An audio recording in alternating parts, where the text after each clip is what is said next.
Hello दोस्तों, नमस्कार। SMKC channel में मैं आप सभी लोगों का दिल से बहुत बहुत स्वागत करता हूं। दोस्तों, इस वीडियो में हम लोग बात करने वाले हैं दो कंपनीज के बारे में। यस, दो ज़बरदस्त कंपनी है, सॉलिड कंपनी है, कमाल की कंपनी है। एंड सबसे पहले तो मैं डिस्क्लेमर दे दूं कि यस, ये कंपनियां मेरे पास भी है। और ये भी आपको डिस्क्लेमर दे दूं कि इसमें मैं मल्टीपल टाइम पोजिशनल ट्रेडिंग करते रहता हूँ। ठीक है, जो मेरा पोजिशनल ट्रेडिंग का स्टाइल है एसएमकेसी पीटी स्ट्रैटेजी, इसके ऊपर मैं ऑलरेडी वीडियोस बना चुका हूँ। ठीक है, तो उस हिसाब से मेरा काम यहाँ पे चलता रहता है। तो देखा गया तो दोनों कमाल की कंपनी। एंड आज के दिन की बात करें, बाजार में तो अच्छा करेक्शन देखने को मिला। एंड इन दो स्टॉक्स में भी अच्छी खासी गिरावट हम लोग को देखने को यहाँ पे मिल रही है। तो ये स्टॉक गिर क्यों रहे हैं, उसके पीछे का रीजन क्या है, प्लस बहुत सारे अच्छे अच्छे वैलिड डाउट्स भी पूछे जाते हैं कमेंट सेक्शन में, तो उसको भी मैं सॉल्व करने की कोशिश इसी एक वीडियो में यहाँ पे करने वाला हूँ। तो बहुत ही नॉलेजेबल भी ये वीडियो यहाँ पे होने वाला है। तो चलिए स्टार्ट कर लेते हैं सबसे पहले स्टॉक के नाम के साथ। तो कंपनियां कौन सी है? तो पहली कंपनी दोस्तों एशियन पेंट, जो कि आज 3.5% से ज़्यादा गिरते हुए देखने को मिले। बहुत ही रेयरली ऐसा सिनेरियो देखने को मिल जाता है। एंड दूसरी कंपनी है दोस्तों Berger paint. Yes, Berger paint भी अगर हम कहें तो 5 से 5.25% हम लोग को गिरते हुए देखने को यहाँ पे मिल रहा है। सो ये दोनों कंपनीज की अगर मैं बात करूँ तो पेंट सेक्टर की एशियन पेंट नंबर 1 कंपनी आप सभी लोगों को पता है, जिसके पास अप्रॉक्सीमेटली 60% के आसपास का मार्केट शेयर है पेंट सेक्टर का। एंड सेकंड कंपनी दोस्तों बर्जर पेंट, जिसके पास अप्रॉक्सीमेटली हम कह सकते हैं 18 to 20% का मार्केट शेयर हम लोग को देखने को मिल जाता है। एंड ये दोनों कंपनियां हम लोग को आज मस्त तरीके से गिरते हुए देखने को यहाँ पे मिल चुकी है। सो ये गिरी क्यों है, उसके पीछे का रीज़न क्या है, एंड आगे क्या करना चाहिए, सारी चीज़ें हम लोग यहाँ पे स्टेप बाय स्टेप कवर करने की कोशिश ज़रूर करेंगे। बट उससे पहले एक जो इन्फॉर्मेशन है वो आपको यहाँ पे देना चाहूँगा। मतलब एशियन पेंट की अगर हम लोग बात करें, उनके जो को फाउंडर है अश्विन दानी जी की अगर हम लोग बात करें, यस, तो आज उनका हम लोग को देहांत होते हुए देखने को यहाँ पे मिल चुका है। बिल्कुल अच्छी खबर ये नहीं है। ठीक है, तो ये पॉइंट भी आप लोगों को पता है यहाँ पे होना चाहिए। देन अगर हम लोग बात करें, अभी ये भी एक मतलब अभी क्या बोले कि इस खबर के चलते भी बहुत सारे लोगों के डाउट आते हैं, तो इसलिए मैं यहाँ पे कवर करना चाहूँगा। तो बहुत सारे लोग ये सवाल पूछते भी है कि अभी एशियन पेंट का आगे क्या होगा करके। तो दोस्तों मैं आपको बताना चाहूँगा, देखिए कोई भी कंपनी बहुत जब बड़ी बन जाती है ना, ठीक है, तो उसमें अगर देखा गया ना तो एक पूरी टीम होती है। ठीक है, ऐसा नहीं होता है कि कोई एक व्यक्ति कंपनी को चलाते हैं करके।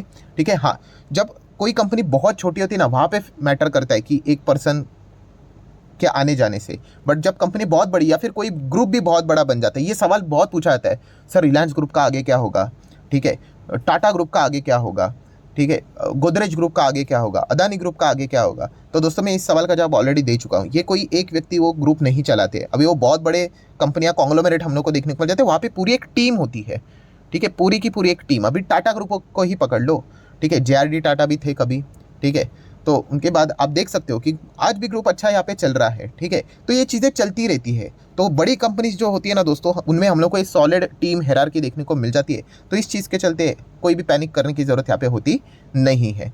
सो ये एक इन्फॉर्मेशन थी जो कि आपको पता होनी चाहिए थी। अभी आ जाते हैं दोस्तों असली कारण क्या है गिरने का। तो दोस्तों असली कारण तो एक ही है, पेंट सेक्टर में जब भी गिरावट होती है एक ही चीज़ चेक करनी होती है, वो होती है क्रूड ऑयल। तो क्रूड ऑयल क्या है आप सभी लोगों को मैं ऑलरेडी सिखा के रख चुका हूँ। एशियन पेंट किसी भी पेंट कंपनी के लिए ये रॉ मटेरियल है। तो क्रूड ऑयल मतलब रीज़न है रहेगा, मतलब क्या रहेगा, ऑब्वियसली क्रूड ऑयल हम लोग को बहुत ही ऊपर जाते हुए देखने को यहाँ पे मिल रहा है, 100 के आसपास जाते हुए देखने को मिला। बहुत सारे रिपोर्ट्स भी आ चुके हैं कि ये साल खत्म होते होते ही क्रूड उसके पहले ही 100 को क्रॉस कर लेगा। सो ऑब्वियसली अगर क्रूड 100 को क्रॉस कर लेगा तो ये तो बिल्कुल भी अच्छी बात नहीं है, क्योंकि इन कंपनीज के लिए ये रॉ मटेरियल का काम करता है। सो सबसे पहले सवाल यही आता है कि सर देखा गया तो ये इतनी बड़ी कंपनी है, तो इनके पास तो क्रूड ऑयल के भंडार भी होंगे, स्टोरेज होगा, ऑब्वियसली रिजर्व्स इनके पास होते ही है। बट अल्टीमेटली रिजर्व्स को जब फिल करने के लिए भी आपको रिजर्व्स ही यहाँ पे रखने पड़ते हैं, तो अल्टीमेटली उनको यहाँ पे इसी लेवल पे ये सारी चीज़ों के साथ डील करना यहाँ पे पड़ ही जाता है। ठीक है, तो ये एक मुद्दा देखने को यहाँ पे मिल जाता है। एंड बात क्रूड ऑयल की हो रही है ना, मतलब बाकी इनके जो कॉम्पिटिटर है, जैसे कि नैरोलैक की बात करें ये भी गिर चुका है, एक्सोनोबिल की बात करें ये भी गिर चुका है, इंडिगो पेंट की बात करें ये भी, मतलब पूरे इंटायर पेंट सेक्टर में ही गिरावट है। बट चर्चा इन दो स्टॉक्स की क्यों होती है, क्योंकि ये इस सेक्टर के लीडर्स हैं। ठीक है, इसीलिए ये चीज़ें हम लोग को ज़्यादा देखने को यहाँ पे मिल जाती है। देन अगर हम लोग बात करें दोस्तों, तो यस, ये सबसे ज़्यादा एक फियर फैक्टर देखने को मिल जाता है। सर मान लीजिए अगर ये क्रूड ऐसे ही बढ़ता रहा, तो मान लीजिए 120 हो गया तो डॉलर प्रति बैरल, तो क्या होगा। तो खबर तो अच्छी नहीं है, मतलब जो बोलते हो ना कि इसको हम लोग सेलिब्रेट नहीं कर सकते कि चलिए फटाके फोड़ते हैं बहुत अच्छी खबरें करके, नहीं नहीं नहीं, बिल्कुल भी नहीं। बट इसका अर्थ ये नहीं कि पेंट कंपनियां बर्बाद हो जाएगी, ऐसा क्यों। तो ये एक एक्सटर्नल इशू है। अगर एशियन पेंट को अगर कल क्रूड 120 अगर हो जाता है प्रति बैरल, उस हिसाब से खरीदना पड़ेगा डॉलर, मतलब अगर हम बात करें तो डॉलर टर्म्स में, तो बर्जर पेंट को भी खरीदना पड़ेगा। बाकी प्लेयर्स को भी खरीदना पड़ेगा। वो थोड़ी ना उनको डिस्काउंट मिलेगा कि भाई 60 पे खरीदेंगे करके। आप समझ रहे हैं यहाँ पे? तो अगर किसी के नंबर्स आहत होंगे तो पूरे इंटायर सेक्टर के होंगे। एंड इसी को हम लोग क्या बोलते हैं, एक्सटर्नल इशू, कि ये किसी का घरेलू मामला नहीं है कि बाकी कंपनियां अच्छा कर रही है उनको 100 पे करोड़ मिल रहा है और किसी स्पेसिफिकली कंपनी को 150 पे मिल रहा है करके। नहीं, सबको सेम लेवल पे खरीदना पड़ेगा। तो सबके नंबर आहत होंगे, सबके मार्जिन गिरेंगे, ठीक है, सबके ग्रोथ यहाँ पे नीचे आएगी।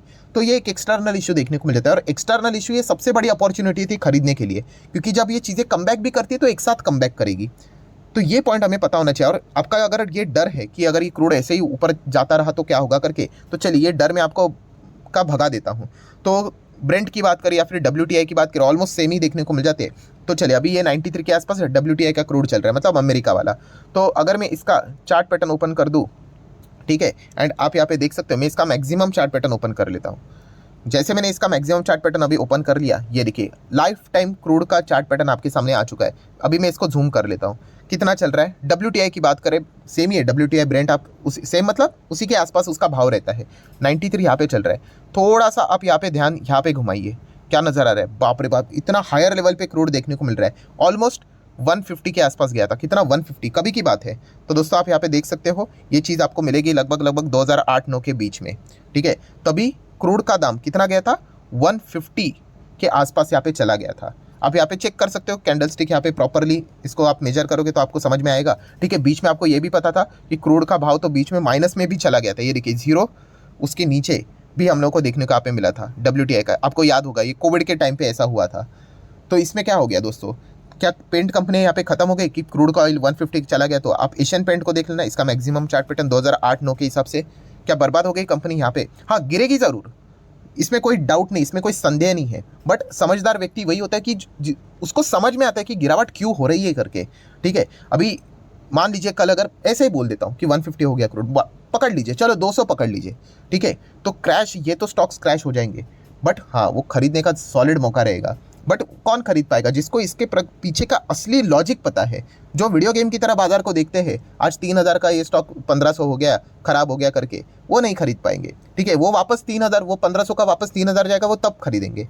तो ये समझने वाली बात होती है। अभी क्या एशियन पेंट बर्बाद हुआ? या फिर बर्जर पेंट को देख लो, मैक्सिमम चार्ट पैटर्न, ये देखिए, क्या यहाँ पे वो बर्बाद हुआ? गिरा जरूर, क्रैश जरूर हुआ, इसमें मतलब ये कोई दोहराने वाली बात नहीं है, ठीक है। गिरेगा तो ऑब्वियसली गिरेगा ही ना, आपका रॉ मटेरियल इतना हायर लेवल पे जाएगा एंड आपका मतलब अल्टीमेटली बिजनेस क्या होगा, ठीक है।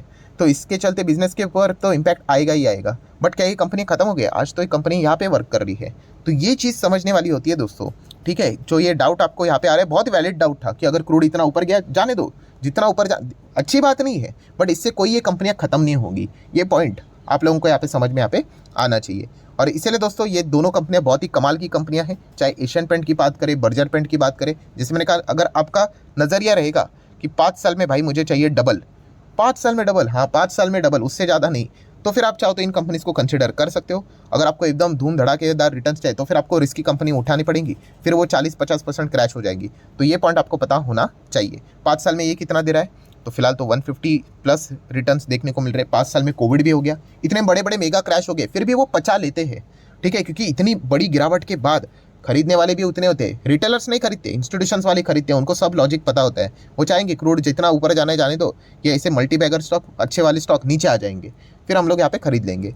तो ये चीज़ हम लोग को बहुत आराम से देखने को यहाँ पे मिल जाती है। तो लॉजिक जिसका क्लियर है ना, वो ऐसी चीज़ों से डरता नहीं है, ठीक है। तो ये पॉइंट भी आपको पता है यहाँ पे होना चाहिए। तो एशियन पेंट बहुत ही कमाल की कंपनी, जितना नीचे आ जाए अच्छी बात है। इसी खबर के चलते अगर ये नीचे आ जाए तो ये अच्छी बात है, ठीक है, क्योंकि ये एंटायर पेंट इंडस्ट्री के ऊपर नेगेटिव इंपैक्ट यहाँ पे लेकर आ रहा है। एंड सिमिलर वे बाकी चीज़ें तो बैलेंस शीट, PNL, ये तो कितनी बार हम लोगों ने कवर कर लिया है। ये कंपनी कितनी शानदार है, 3 लाख करोड़ का मार्केट कैप है। इन्वेस्टर में देखा गया तो शेयर होल्डिंग पैटर्न 50+ है, 17 FIs है, 10% DIs है, पब्लिक के पास 19% है। नंबर्स तो एकदम कमाल के हैं, ये तो चलता रहता है। बर्जर पेंट का भी सेम सिनेरियो है कि अगर हम लोग यहाँ पे चेक करेंगे, अभी तो यहाँ पे एडजस्टमेंट हुआ है, बट आप देख सकते हैं कितना है, 156%, ठीक है। मतलब इतने बड़ी गिरावट के बाद भी वो अल्टीमेटली आपको उतने रिटर्न्स आपको समहाउ देखने को यहाँ पे मिल ही जाते हैं, ठीक है। तो ये कमाल की कंपनी है। प्रॉब्लम वही होता है कि एकदम टॉप पे जाएगा ना तो हर किसी को अच्छा लगेगा, जैसे नीचे आ जाएगा खराब, फिर वापस देख रहे हो यहाँ पे रिकवरी, ठीक है। ये जो बीच में अभी ना देखा गया तो ये बोनस यहाँ पे हुआ था, ये एडजस्टमेंट अभी तक प्रॉपरली किया नहीं है उन्होंने, ठीक है। चार्ट पैटर्न के ऊपर थोड़ा सा और टाइप का बोनस, मतलब 5 शेयर रहेंगे तो 1 मिलेगा करके ऐसा बोनस देखने को यहाँ पे मिला था, ठीक है। सो 100 साल कंपनी को यहाँ पे कंप्लीट होते हुए देखने को यहाँ पे मिल रहे हैं। एंड इसकी भी बैलेंस शीट स्ट्रॉन्ग है, रिजर्व स्ट्रॉन्ग है, लॉन्ग टर्म बोरिंग जीरो है। बाकी ये चीज़ें तो कवर कर चुके हैं। 60,000 करोड़ 70,000 करोड़ का मार्केट कैप है। इन्वेस्टर में देखा गया तो 75% प्रमोटर के पास है, 10 3 13 14 15% इंस्टीट्यूशंस के पास है और 10.5% पब्लिक के पास है। सो कुल मिला के कहानी बस इतना ही कहना चाहूँगा कि Asian paint and Berger paint ये दोनों कमाल की कंपनियां हैं। हाँ, नो डाउट ये सवाल तो हमेशा अभी दिमाग में आएगा कि ग्रासिम भी आ रहा है, ठीक है। तो ऑब्वियसली हम लोग देखेंगे उसका परफॉर्मेंस कैसा है, ठीक है। उन्होंने खुद ही बोला है एशियन पेंट को तो बीट करना मुश्किल है क्योंकि उनकी कैपेसिटी उतनी नहीं है एशियन पेंट जितनी। हाँ, बट उन्होंने अपनी कैपेसिटी बर्जर पेंट से तो ज़रूर बड़ी बनाई है, ठीक है। बट कैपेसिटी सिर्फ बड़ी बना के चीज़ें चलती नहीं। आप पेंट तो बना लोगे बट उतना सेल भी होना चाहिए। अगर उनका सेल उतना होता है एंड साइमल्टेनियसली अगर कॉम्पिटिटर के देखना पड़ेगा, अगर ग्रासिम की अगर हम लोग बात करें जो पेंट उन्होंने यहाँ पे लाया है, उनका जो ब्रांड है, अगर उनका मार्केट शेयर बढ़ रहा है, मतलब किसी का ना किसी का तो मार्केट शेयर वो खा रहे हैं, तो किसका खा रहे हैं मार्केट शेयर वो चेक करना पड़ेगा, ठीक है। वो अगर हम लोग को देखने को मिल रहा है कि बर्जर पेंट का नीचे आ रही है या फिर किसी का और का नीचे आ रहा है, तो समझ में आता है कि हाँ ये यहाँ पे इनको रिप्लेस कर रहे हैं करके, ठीक है। तो उस हिसाब से फिर बाद में हम लोग डिसीजन आराम से यहाँ पे ले लेंगे, ठीक है। अभी बीच में एक मस्त रिपोर्ट यहाँ पे आई थी, आपको पता है। पहले डीमार्ट को डाउनग्रेड क्यों किया था, क्योंकि यही चीज़ रिपोर्ट सामने आ रही थी कि जियो मार्ट जो रिलायंस का रहेगा वो डीमार्ट का मार्केट शेयर खा लेगा। बट बाद में जब रिपोर्ट निकल कर आई डीमार्ट का मार्केट शेयर वही का वही निकला, ठीक है। तो बाद में पता चला कि रिलायंस का जो जियो मार्ट है वो बाकी जो ऑनलाइन रिटेल प्लेयर्स है, हाँ, उनका मार्केट शेयर खा रहा है, ठीक है। यह अभी रिसेंटली खबर थी, इसके ऊपर मैंने वीडियो भी बनाया था, ठीक है। इसलिए उन्होंने वापस अपना टारगेट रिवाइज करके अब ट्रेंड कर दिया। तो इसलिए ये चीज़ें देखना बहुत इंपॉर्टेंट है, वरना ऐसे तो कितने सारे प्लेयर आते रहेंगे, ठीक है। एस्ट्रल ने भी पेंट सेक्टर में जो दूसरी कंपनी थी उसको खरीदा था। JSW पेंट की एंट्री देखने को मिली थी। पीडीलाइट की भी बात करें उन्होंने भी पेंट में एंट्री करके रखी हुई है। तो ये चलता रहता है। जब तक यहाँ पे मार्केट शेयर उनका इंटैक्ट है तो कोई डरने की जरूरत यहाँ पे होती नहीं है। तो इसी चीज़ के ऊपर है ये मार्केट शेयर, मतलब क्या, बिजनेस, अल्टीमेटली बिजनेस ही है ना।